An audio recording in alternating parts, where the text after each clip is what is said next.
How to force restart iPhone. Hey everyone, welcome back to our channel. In this video we're going to learn how we can force restart our iPhone, so make sure to watch the video till the end. Now let's say your screen is not responding for some reason on your iPhone, so it's freezing and it's not basically pressing the buttons and so on. Now you just want to force restart it.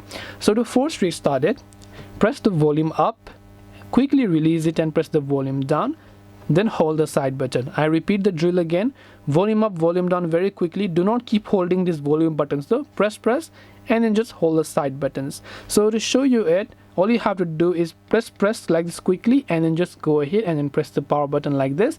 Then after it's done loading, an Apple logo is going to come up. Then after that Apple logo comes up, then it is safe for you to remove your fingers. So quickly press the volume up and volume down buttons like this and just go ahead and hold the side button. Now in my case it's responding just fine, so I'm not going to do it, but that's basically how you hard reset it on iPhone. So hope this video helped you. If you have got any questions, feel free to leave them down below. Thank you for watching till the very end of this tutorial, and as always, see you soon in the next video.